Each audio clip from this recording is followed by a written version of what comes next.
আসসালামু আলাইকুম। সবাই কেমন আছেন? আশা করি যে যেখান থেকে আমার ভিডিওটি দেখছেন আল্লাহর অশেষ রহমতে ভালো আছেন। আমিও আলহামদুলিল্লাহ ভালো। এই তো আজকে আরেকটি ব্লগ ভিডিও নিয়ে আসলাম আপনাদের মাঝে। আশা করি আপনাদের ভালো লাগবে। আর যদি ভালো লাগে প্লিজ প্লিজ একটা লাইক দিয়ে ভিডিওটি দেখা শুরু করবেন। এটা আপনাদের কাছে আমার রিকোয়েস্ট, প্লিজ।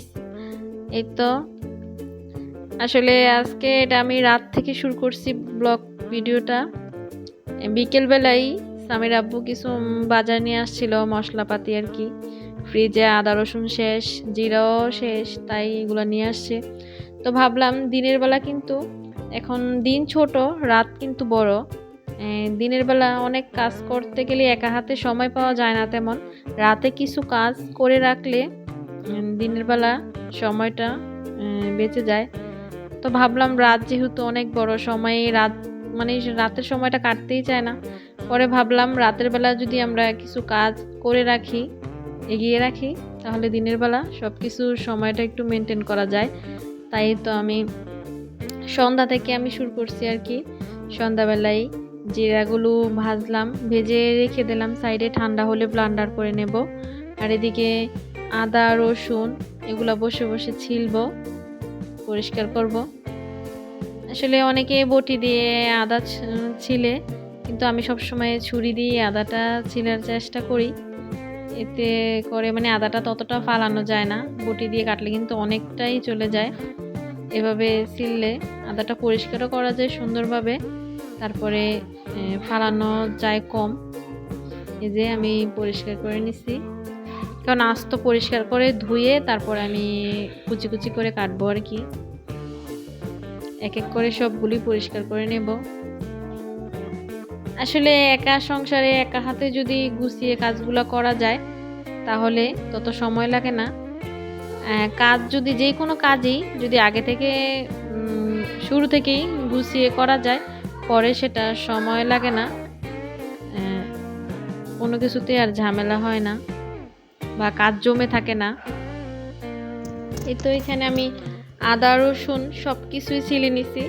এখন ভালো করে পরিষ্কার পানি দিয়ে ধুয়ে তারপর এগুলো কাটবো। আর এইখানে আমি একটা এই তো শপিং ব্যাগ কিছুটা কেটে নিছি। আসলে বৃদ্ধ আঙ্গুলে যদি এভাবে একটু ন্যাকড়া বা কোনো কিছু পেঁচিয়ে কুচি কুচি করা যায়, দেখা যায় আঙ্গুলটা অনেক সময় কেটে যায় বা অনেক কাটা কাটা দাগ পড়ে যায়। সেই জন্য আমি এইভাবেই সবসময় করি, একটু ন্যাকড়া বা কোনো কিছু দিয়ে আঙ্গুলটা পেঁচিয়ে তারপর যেটাই পেঁয়াজ কাটি বা যেটা মানে ছোট ছোট করে কাটার জিনিস সেগুলো কাটি, এতে করে আঙ্গুলের কোনো সমস্যা হয় না। আর এখানে তো রসুনগুলো আমি একটু কেটে নেব, যেভাবে পাতলা পাতলা করে সবগুলি আমি কেটে নিতেছি। তোমার কাটা শেষ, এখন আমি ব্লেন্ডার মেশিনে নামিয়ে নিছি। এখন ব্লেন্ডার করে নেব। আসলে আমি আদা রসুন সবসময় একসাথে ব্লেন্ডার করি। এখানে আধা কেজি আদা আছে, আধা কেজি রসুন আছে, এইভাবেই ব্লেন্ডার করে মিক্স করে করে নিই। আলাদাভাবে করি না, খুব কম করি, মাঝে মধ্যে করি আর কি। এখন ভালো করে মিক্স করে নিলাম, একটু ব্লেন্ডার করে নেব। এই তো এখন এক এক করে ব্লেন্ডার করে নেব।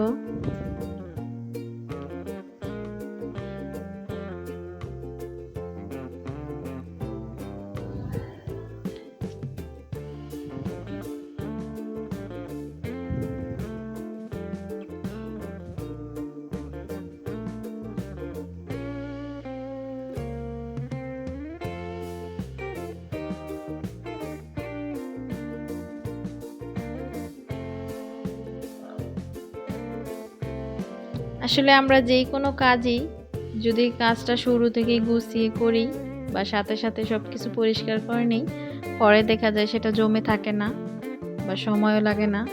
আসলে অনেক কাজ যদি একসাথে হয়ে যায় সেটা আমাদের করতেও নিজের ভালো লাগে না।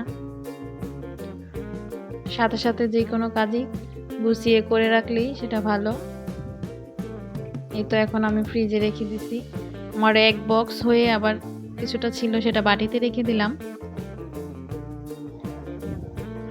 এই তো এখন আবার আমি আরেকটা ব্লেন্ডার নামিয়ে নিলাম। আসলে এটাতে যেটা শুকনো বা শক্ত জিনিস সেটাই ব্লেন্ডার করি।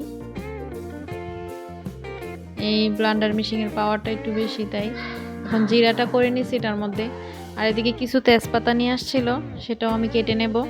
আমি তেজপাতা কখনোই এইভাবে আস্ত ব্যবহার করি না, সবসময় এটাকে কেটে পোকা পাতা যেগুলো আছে সেগুলা ফেলে তারপর বয়ামে ভরে রেখে দেই, এভাবে ইউজ করি।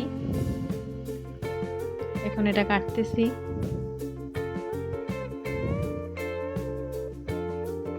তো আমি কেচি দিয়ে সুন্দরভাবে কেটে নিচ্ছি।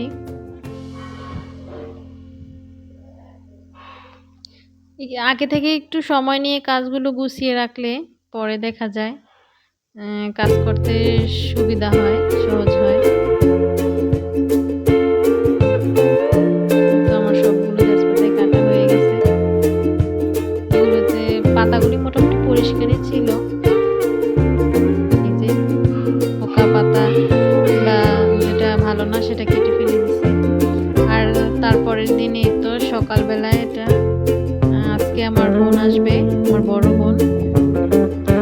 অনেকদিন হয় দেখা হয় না, তো ভাবলাম, আমি বললাম আজকে আসার জন্য, আমার বোন বলছে আসবো, দেখা করে যাব। তারপরেই আমার বোন আসবে বললো আর কি। তার জন্যই কিছু রান্না বাড়া আর কি, তো ঘরে যা ছিল তাই গরুর মাংস রান্না করছি। এখানে কাসকি